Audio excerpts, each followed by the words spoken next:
Hello everyone, this is OGAE Azerbaijan, and today we have another guest from Eurovision Song Contest. He's a North Macedonian child prodigy star, a classical opera and pop singer who was born in Strumica. Last year he was supposed to show us his tango-vibed pop song You.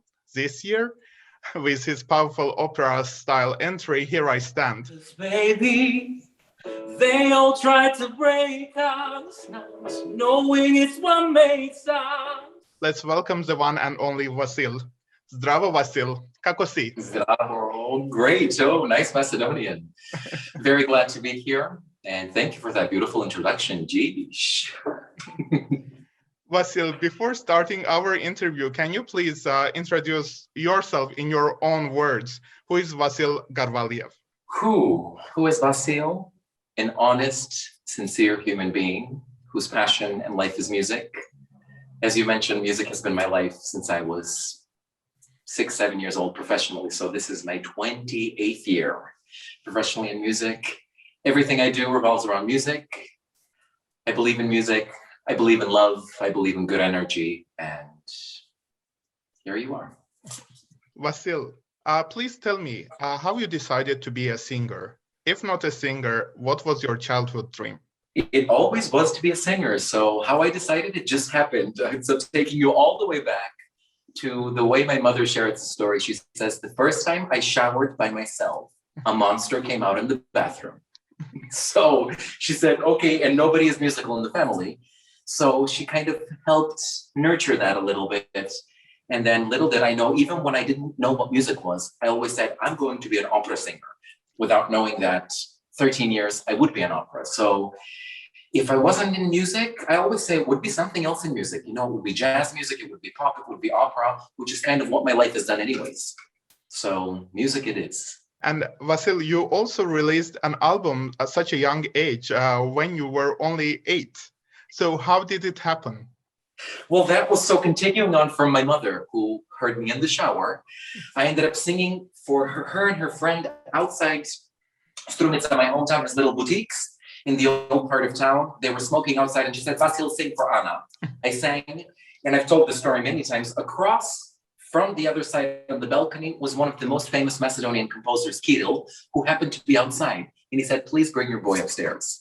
And I remember he played on the piano, and he said his ear is very advanced. Who is the musician in the family? She goes, nobody. He's the only one. So he enrolled me in music, had me record a demo. And pretty much that demo turned into me singing at a child's festival.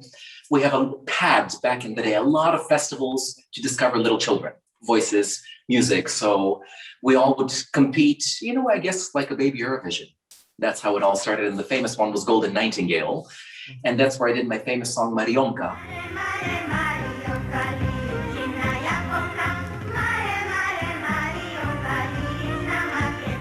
So I released 3 songs before I focused the career took off. I was so young without even realizing what was going on. So how the album came about? In the whirlwind of... Who is actually your musical inspiration? Oof, so many. A musical inspiration. At the moment, if I think of one person I would love to meet in the music world is the composer Stephen Sondheim. Mm-hmm. There's something about that man, the way he writes music and lyrics, he can literally put the world in one sentence. And I would just love to go into his brain and just be like, how do you do what you do? So that's the first one that comes to mind. And Vasil, you spent your teenage years in the US. So how did this time living in the US impact you and your musical career? Very much so. Personally, it was the most humbling experience because when we immigrated because of Kosovo War, the family moved to Chicago and I didn't speak any English. So you can imagine, and I was 11, 12. So boy about to hit puberty, changing his whole life. And for me, I went from a child star to absolutely nobody. So that was a very humbling experience, in which I cherish to this day because it made me be proud to be Macedonian. At first, you know, you're like, you can't communicate and you kind of lock up because you want to speak, but you can't. And that's when I opened my mouth to sing. And once again, music opened all the doors. So I always say I'm a global ambassador of music. And I had one teacher in junior high school in Chicago who helped me learn English. She would take me after school every day teach me English, and she played all the musical styles for me. So that is when the doors opened. And to me, that's when I joined that famous Chicago Children's Choir as well, which is where the foundation of my music knowledge, love for diversity, because that's one of the key elements of the choir, is how diverse the choir is within cultures. We sang in so many languages, so many countries, we traveled so much, we sang for all the famous people. So that to me was the best lessons that life has given me. Actually, my next question was going to be that. So as you mentioned, you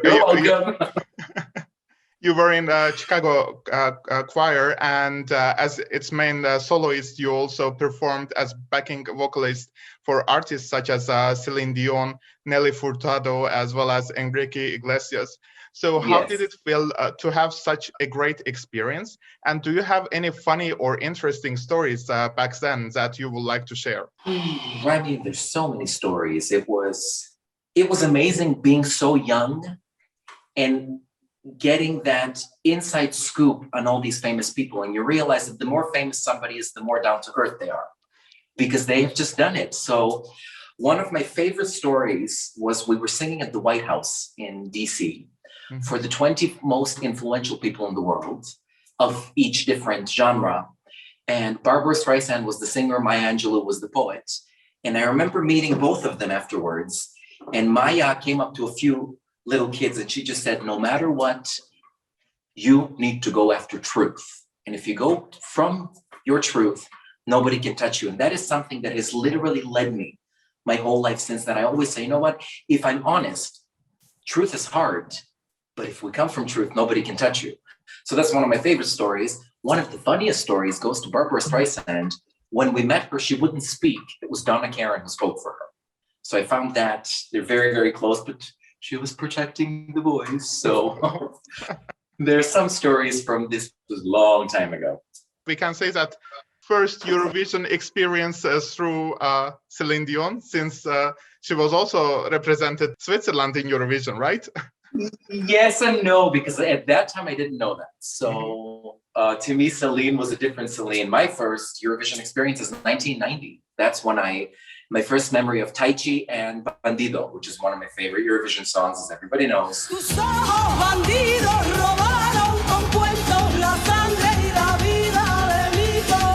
That's my first memory of a child, and I said, one day I'm going to do that. So wow. That's here we are. And Vasil, then your first attempt to attend in Eurovision was in 2007 with a song called Pomogni Mi, or Help. Pomogni Mi, yes. But unfortunately, it wasn't your year. Can you please tell me where the love actually of Eurovision comes? The love, I mean, it's just something we all grew up with. It's part of my tradition. To me, Eurovision is tapestry of cultures, a chance to experience this amazingness that goes on in countries other than yours. And you get to learn about music and artists that you normally wouldn't listen to. So I believe that it was the excitement of watching the show, watching the voting when I was very, very little. Then in 2007, I attempted it, and it got confirmed when I helped Tamara 2 years ago in Tel Aviv. Shine your light, go and break the rules, go on now. Tell them, raise your voice and say it loudly. And that is, for me, when I stood behind her and I helped her vocally, I said, okay, there was a reason for all of this. So we saw you in Tamara's as a backing vocalist. What did it mean for you supporting your country with your amazing voice? And as you know, actually, it's for the first time that North Macedonia got such a great ranking in Eurovision Song Contest history. It was unbelievable. I mean, so many amazing moments from that journey and experience. And once again, I said, standing on that stage, the beautiful thing was, I was in the background, so I kind of watched everything happen. We were on the stage, but we weren't on the camera. So we could see the audience could see us a little bit. So in that sense, this was a blessing in disguise, or I say a gift from God, that I get a chance to experience it and know what is coming to realize my dream one day. So and the high ranking. I mean, it was amazing. And then as soon as they asked me to do it, I said, holy smokes, I have big shoes to fill and the expectations are so high. So then last year, you were actually selected to represent your country. Unfortunately, you couldn't perform this song for Europe. I just wanna dance with you. Tonight I wanna. But how far in the preparations were you when the cancellation was announced? And how was the stage supposed to be? So it was, I mean, looking back at it, I always say everything happens for a reason. So now looking back, I'm glad it happened the way it happened. Thing I'm sad, which I've mentioned many times, the song did not come to life because we released the song March 8th and then we locked down March 12th. So our journey, our campaign did not even start last year. And the way we recorded the song was meant for radio edit because we had so many surprises for when we go on live stage. And that's why I've chosen those 5 amazing girls to sing with me, which to me are some of the best female vocalists in our country, the young ones coming up. And we had so much prepared for that. And the ethnic part, there was a little folk song all the way throughout. We were going to play a lot with that Tri neveste, which means 3 bridesmaids. So all of that was going to be part of our performance and our campaign, that we were going to kind of play a joke on folklore tradition, who are your Tri neveste, so people coming together. And plan for the stage was to have the signature choreography, start in the big stage, go on the bridge, and then the small stage into the audience with the audience dancing with us. Hence the point of the song was to invite everybody to dance. So too bad it didn't happen. Hopefully one day I will get the chance. I would love to perform it with all the girls so everybody can hear the way it was supposed to be. But to me, 2020 will be the year of what if. Nobody knows. You know, we saw the videos, we had our favorites, but we all know that when you get on the Eurovision stage live, it's a whole different ballgame. It's all about the presentation, the costumes, your stage performance. So, and Vasil, actually, in general, how was COVID affected you and your musical career? I believe all of us are in the same boat. It has been very hard, but I had the virus as well. I went through it in November. It's very, very easy. I used it to my advantage. Very self-focused on meditation, yoga, falling in love with this. And I think that's what inspired Here I Stand. You know, I'm sure we're going to get to that. But musically, it was very creative because for us musicians, we love to be creative. The hard thing is that we don't perform. So that's been the hardest thing, in not being able to be with your loved ones, to hang out, you know, locked in. So in that sense, but I kept producing music. I believe since You, up until Here I Stand, I've released 5 songs. So I'm very, very proud of all of that. Lots of hidden messages in the song, lots of important messages in the song. So it has been a very hard but beautiful year. I always see the good and the bad. I always say we have a choice. I'm one of those. I will always honestly smile and just give hope and love. So, and this year, Here You Stand. Or I sit. So you came actually this year with a really powerful, I will say, like a musical or opera entry, because it reminds me like kind of like musicals, as well as like your voice is so amazing. And so if I ask, can you please explain both entries? Like what's the message for both entries? Like last year's You and this year's Here I Stand. You was all about coming together through dance and celebrating the given moment, the human physical touch of us coming together as one.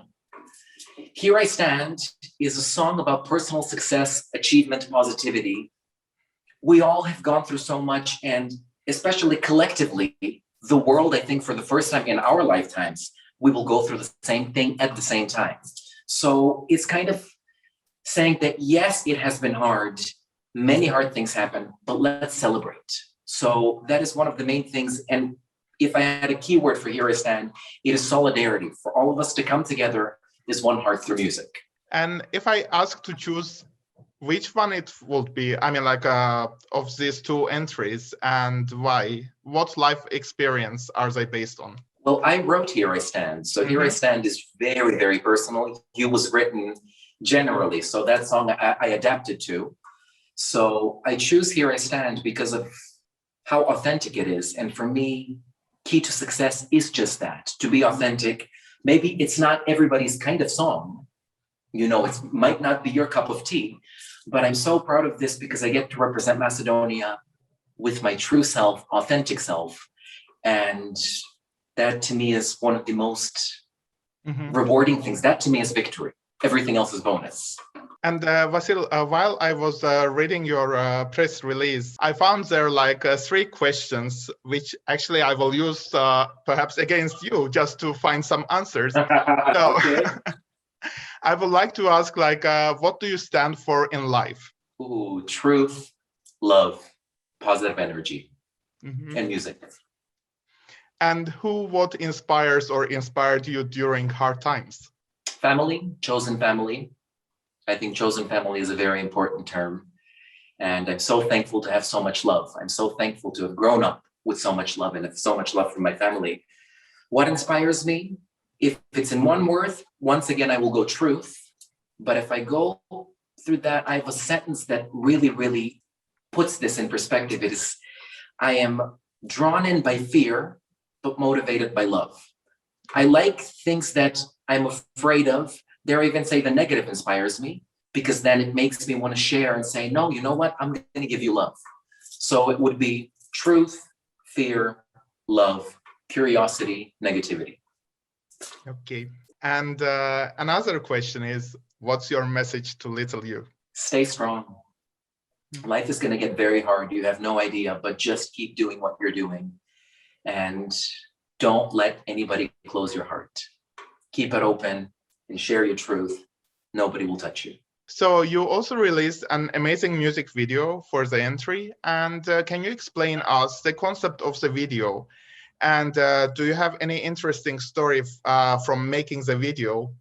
I do. So for me, the concept of the video was I wanted to get a raw, emotional, behind the scenes look of how the song is created. And the special thing for our song this year is that it's all live. The orchestra was live. So I knew I would be very emotional because when we got in the studio, when the orchestra played it for the first time, that was the first time I heard this beautiful baby of mine come to life. And I told them, no matter what, keep recording. So I'm so glad that one of my top favorite musical moments, or I call it magical musical moment in my life, is when I break down in tears in the video, which is real. And that's not sad. That is very happy tears. I was so overwhelmed with what is going on. So I wanted to show as many Macedonian musicians, all the players that you see are top-notch musicians in Macedonia and the countries around, as well as we wanted to display as much of the artwork or as much as art in its unity in order to show the keyword, solidarity, coming together as one. So when we got the approval to be part of the National Gallery, I was so thankful. So that is the music video, and watch it, enjoy it, and see how much beauty there is in that and how much vulnerability in storytelling.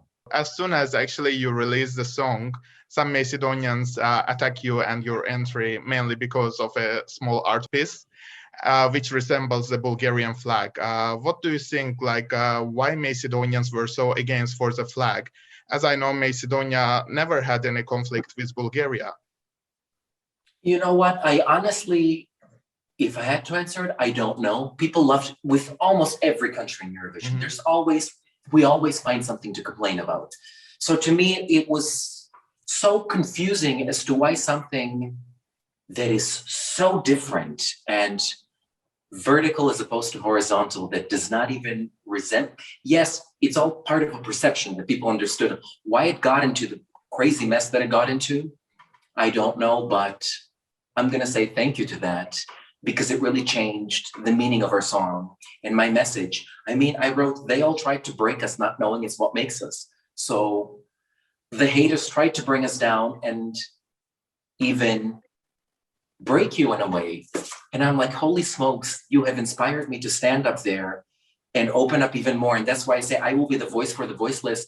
This cyberbully attack that I got, I do not wish upon anybody, but I will use it in my advantage. And that's why I said I will stand up there in May for every human being.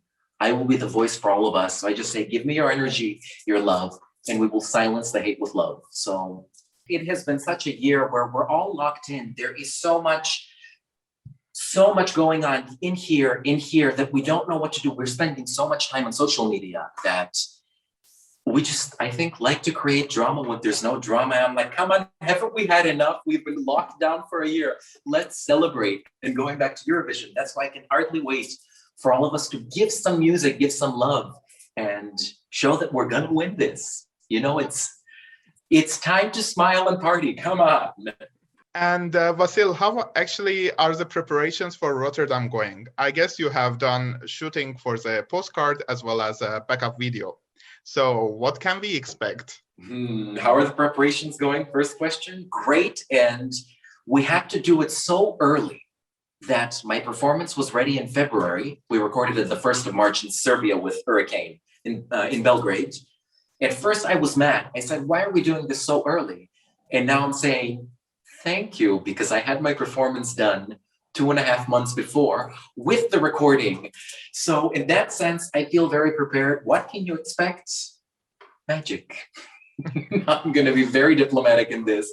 I'm very, very proud. Tina and Marie are doing my stage performance, and I met them because they did Tamara's performance in Tel Aviv. Oh, wow. So those two ladies are amazing. They're from Sweden and have become part of my family. And we are preparing something very vulnerable, very geared towards the television, if that gives you a hint. And I will tell you that I'm alone on stage. Okay. And don't ask any more questions. I'm not telling you anything else. And Vasil, you will compete in the first semi-final in Rotterdam. So have you heard any of other songs you will be competing against? And if you had to vote, who will receive your 12 points? I will tell you that answer when I see everybody on stage. Okay. And I will not lie. I'm going to be very, very honest. But it's one of those things. There's a lot of amazing songs this year. It's great to see how many people have grown and changed in 1 year. So that's kind of the beautiful thing. Everybody's growing with us. There's beautiful songs. I'm in a beautiful semifinal. I'm a big Effendi fan, in case you didn't know that. You should know that.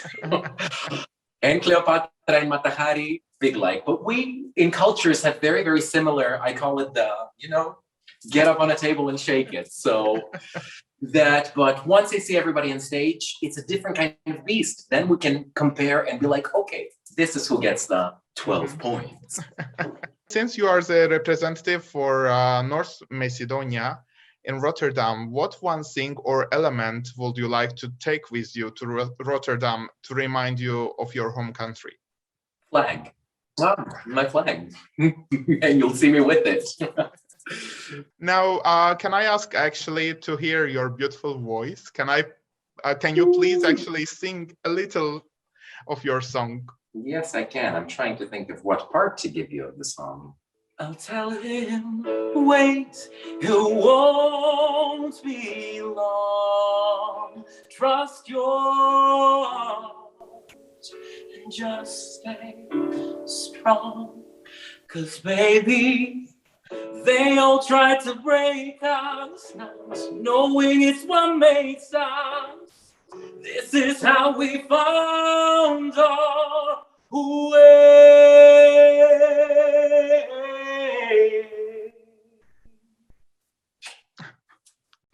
Thank you very much.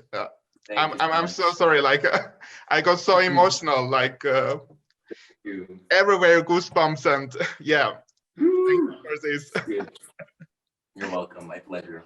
And Vasil, do you have any message for your fans and supporters? I want to say thank you for all of your love, all of your messages, especially in the time that just happened. It confirmed to me that we really are family. So I ask you, go from your truth, stick to your truth.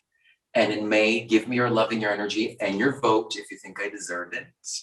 And I promise you, I will stand up there for each and every one of you, sing my heart out, and we will silence the hate with love. Thank you, thank you, thank you. Thank you very much. And as a last part, would you like to learn perhaps a little Azerbaijani? Yeah. Here I stand, it's like buradayam, the short version will be Buradayam. Buradayam. Buradayam. Mm-hmm. Buradayam. Yes. And then if you want to say that like long version, then it will be men burada dayanmışam. Men burada dayanmışam. Super. Yes. Hey. Wow. I love languages, so. But thank you very much for your time. I really enjoyed this time with you, and I really wish you a very good luck in your Eurovision road. And you never know, perhaps I'm talking actually to the winner of Eurovision Song Contest 2021. Come on, who knows? Here's hoping. Thank you so much for this chat. It was lovely to meet you, and thank you again to all the fans. Thank you.